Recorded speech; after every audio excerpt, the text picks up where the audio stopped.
የመዳም ቅመሞችን ሞራራቸው ስብር የሚያደርግ ሶስት ነገሮች።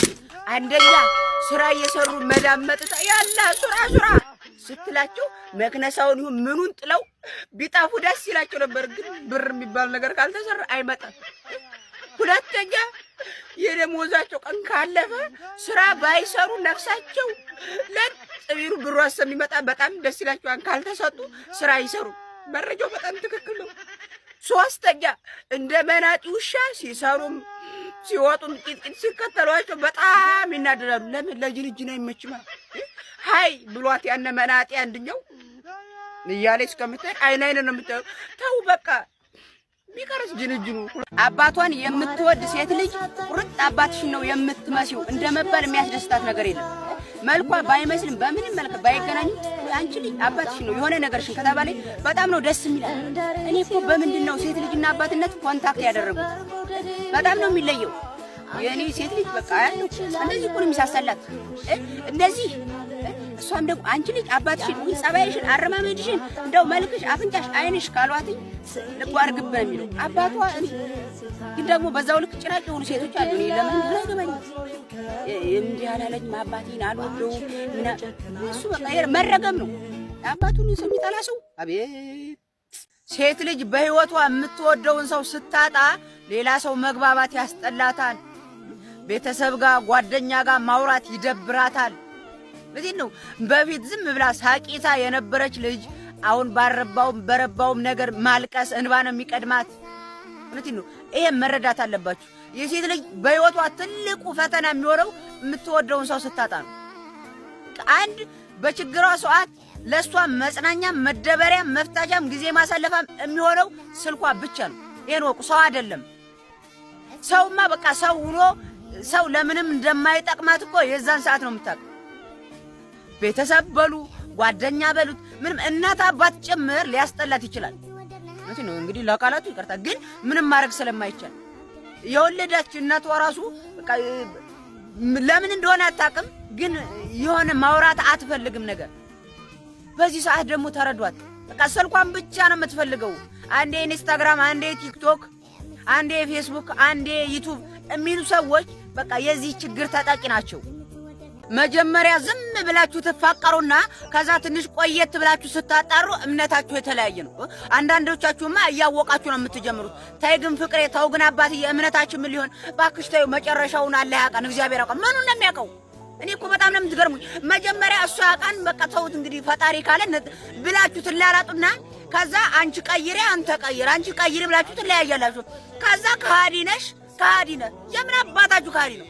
እና ሰው እምነቱን ይሽጥ እንዴ ለቅራቅም በፍቅራችሁ በተጋባችሁ በሳምንቱ ለምትለያዩ ፍቅር? እነዚህ እኮ መጀመሪያ ስትጀምሩ ፈጣሪ ያውቃል። አንቺም በእምነትሽ ያቃንተ ያለሽ እሱም በእምነቱ ያቃን ይላል። እና ካወቀ ለምን ያጣምራችሁ? ዝም ብሎ የትኛው ይወቅ? የትኛው ነው የሚያውቀው? ያንቺ እምነት ወይስ የሱ እምነት ነው የሚያውቀው መጨረሻው? እውነቴን ነው። ይሄ ዝብረቅረቅ እያላችሁ ትጀምሩና መጨረሻ ላይ በእምነት ምክንያት ተለያይታችሁ ወንድ ልጅ ካዲ ነው፣ ሴት ልጅ ካዲ ናት። የምን አባታችሁ ካዲ ነው?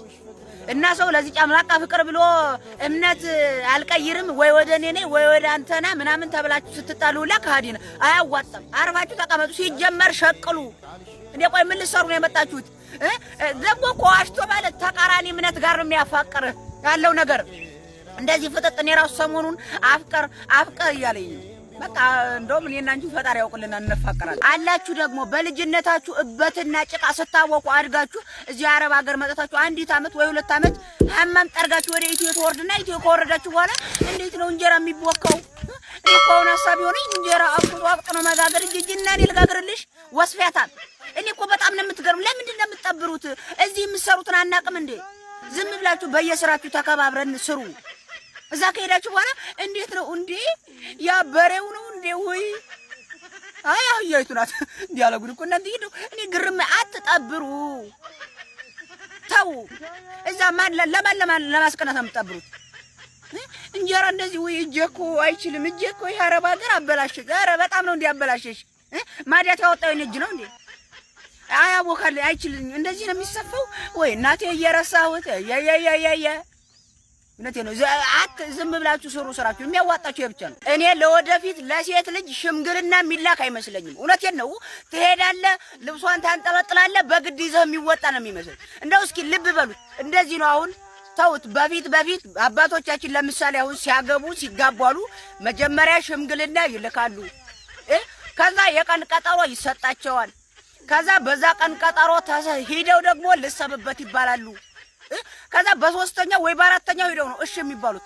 አሁንስ ሙሽራውም አብሮ ይሄድልሃን እንደዚህ በሱፍ ደቀል ብሎ አበባ ይዛል ማዘርዬ ልጆትን። አቤት በታታነት አቤት ትውልድ በቃ እስከ 2000 በእኛ አቆጣጠር እስከ 2021 እና እስከ 2022 በቃ ትሄዳለህ።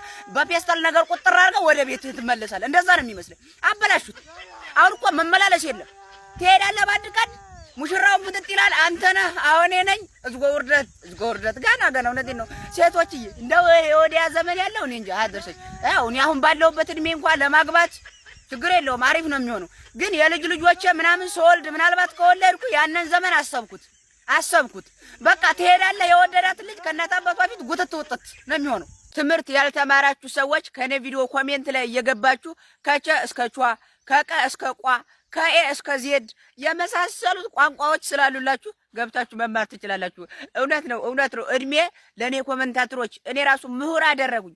በን ሲጽፉ፣ ሰን ሲጽፉ፣ ረን ሲጽፉ፣ ቋንም ሲጽፉ፣ መንም ሲጽፉ በቃ ምሁር አደረጉኝ። እውነቴን ነው። ስለዚህ ትምህርት ያልተማራችሁና አቋርጣችሁ የወጣችሁ ሰዎች አንድ ሰው ቸ ብሎ ይጽፋን ሙሉን ይሞሉታን፣ መ ብሎ ይጽፋን መልምን ላርገው ይሞሉታን፣ ኤ ብሎ ይጽፋን እስከ ዜድ ይጨርሱታን እና እዛ ገብታችሁ መማር ትችላላችሁ። ክፍያ የለውም። እውነቴን ነው።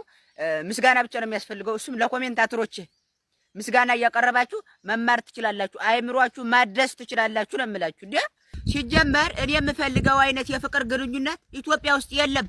በቃ ወደ ሌላ ሀገር ሂደን ልንፈልግ ካልሆነ እኔ ኢትዮጵያ ውስጥ አላገኘውም። በቃ እኔ የምፈልገውን አይነት የፍቅር ግንኙነት ማለት ውጭ ዜጋ ሂጄ ላፍቅር እንዴ እነዛ ሳያዋጣ አይቀርም እንጂ ኢትዮጵያ ውስጥ በቃ ቆሜ መቅረቴ ነው። የምፈልገውን አይነት አሰጣጥ አቀባበል ላገኘው አልችልም። እና ቆይ ምን ይሻለኛል? ብን ብዬ ልጥፋ ልብረር ብረር አለኝ ልቤ ጎጃም ናፈቀኝ።